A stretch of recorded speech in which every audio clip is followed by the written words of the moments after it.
NEET परीक्षा जिसके लिए कई सारे छात्र पूरे भारत भर में तैयारी करते हैं और डॉक्टर बनने के सपने को लेकर वो परीक्षा देते हैं, उसका पेपर लीक हो जाना और उसके पेपर लीक होने से कहीं ना कहीं पूरे देश भर में स्टूडेंट्स डिमोटिवेट होते हैं। और यहाँ सबसे बड़ा सवाल ये आता है कि राजस्थान की नहीं बल्कि देश भर की जो भाजपा सरकार है वो पेपर लीक का हमेशा विरोध करती रही है और राजस्थान में ये कहती रही कि हमने एक भी पेपर लीक हमारे कार्यकाल में नहीं हुआ, पर जो नीट का पेपर लीक हुआ उसके तार राजस्थान से देखने को मिल रहे हैं और बीजेपी पे भी कई सवाल उठ रहे हैं। सर, मेरे साथ चंद्रराज सिंह भी है इस पर बात करने के लिए, बीजेपी के वरिष्ठतम नेता, एक्स कैबिनेट मिनिस्टर और राजस्थान के राजनीति के चाणक्य। सर, करप्शन पे फाइट करने के लिए भाजपा की सरकार को चुना गया और अब पेपर लीक पूरे भारत के लेवल पर हुआ है, पर तार सारे राजस्थान में देखने को मिल रहे हैं। क्या लगता है ऐसी प्रॉब्लम्स का होना किस तरह से ये अच्छी बात नहीं है। ये भारतीय जनता पार्टी के लिए कोई सुखद समाचार नहीं है। हाँ, एक दो बातें हैं। वो सतीश पूनिया का एक संधि इसमें इन्वॉल्व हुआ है। सतीश पूनिया भाजपा का बड़ा नेता नहीं होना चाहिए था। भजन लाल बेचारा क्या करेगा, रोकने की कोशिश तो कर सकता है, पर सबको रोकना भी तो आसान नहीं है। नीट के तार पूरे देश में है, सबका लिंक सीकर से जुड़ता है, तो मेरे हिसाब से सीकर की घेराबंदी करनी चाहिए। ये इतना बड़ा गंदा काम है, हजारों छात्रों के भविष्य को ये कलंकित करता है, पर इसके लिए इंडिविजुअल्स जिम्मेदार है। भारतीय Janata Party as a party जिम्मेदार नहीं है। कल ही मेरी निम्बाराम से बात हुई थी, शाम को एक प्रोग्राम में मिल गए थे। वो भी यही कह रहे थे कि Bharatiya Janata Party as a party is not responsible for this type of corruption, leakage of the paper. But individual है तो है, आप इंडिविजुअल की जिम्मेदारी पार्टी पर नहीं डाल सकते और वो गिनती के लिए जिम्मेदार है। कोई 100, 200, 400 नहीं, 2, 4, 5 है। सर, अभी कड़े कदम कुछ उठाए गए, हालांकि पिछले करप्शंस पे जो पिछली सरकार की थी, महेश जोशी को फिर से जेल में डाला गया है और बाबूलाल कटारा को फिर से उठाया गया है।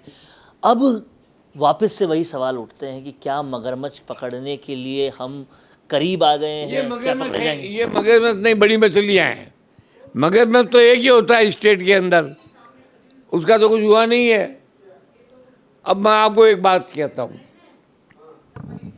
सबको मालूम है कि किसके पास कितना पैसा है, तो भारतीय जनता पार्टी को रेड करके जांच करनी चाहिए और रेड करके जांच करती है तो विपक्ष चिल्लाता है कि ये तो पॉलिटिकल मूव है। पॉलिटिकल मूव क्या है? रिस्पॉन्सिबिलिटी, जिम्मेदारी और आवश्यकता है कि ऐसे लोगों पर रेड की जाए। और सर, सीएम भजनलाल शर्मा भी अपने भाषणों में कई बार कह चुके हैं कि गहलोत के पीएसओ पकड़े गए हैं, अब जल्दी शिकंजा कसा जाएगा। गहलोत के ओएसडी जो उनके साथ काम कर रहे हैं वो रोज़ आरोप लगा रहे हैं, लेकिन फिर भी गहलोत को नहीं पकड़ रहे।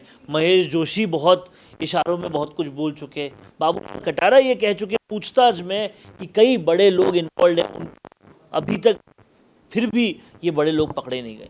आप मुझे अधिकार दिलवा दो, मैं पकड़ लेता हूँ।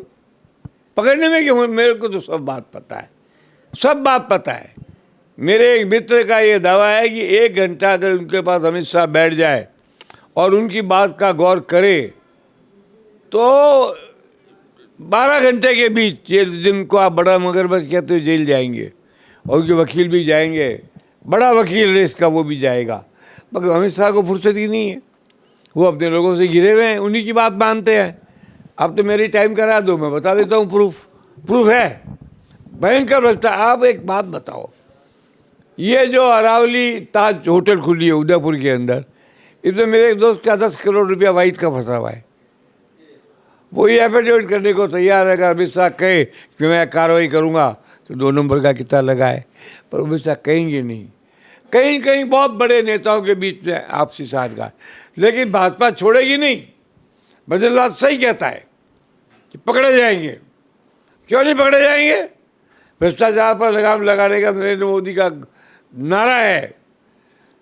पहले दिन आए जब कहा था न खाऊंगा न खाने दूंगा, आज भी वही बात है, वाजिब बात है। अब ये नहीं करते तो दया आती है, क्यों नहीं करते? करें भजनलाल जी, कार्रवाई करें, जिम्मेदार आदमियों को काम सौंपे तो कार्रवाई होगी। कहीं ना कहीं यहाँ चंद्रराज सिंघवी का कहना है कि कार्रवाई तो बिल्कुल होगी, लेकिन जिम्मेदार आदमियों को काम सौंपने के बाद होगी। और कहीं ना कहीं भाजपा आज नहीं तो कल ये कार्रवाई तो करके रहेगी। आप इसकी बात कर, आप एक बात बताओ, बिशनपुर डैम के गाद की आड़ में बजरी का धंधा करने वाला कौन है? 8-8 करोड़ रोज की कमाई आराम की करने वाले कौन है? इनके खिलाफ भी कार्रवाई होगी।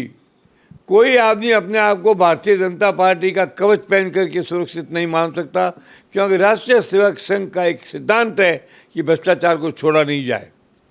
भाजपा का जो पार्ट आरएसएस का है वो भ्रष्टाचार का सख्त विरोधी है, वो देशभक्त पार्ट है, और मैं तो भाजपा से ज़्यादा आरएसएस का कायल हूँ।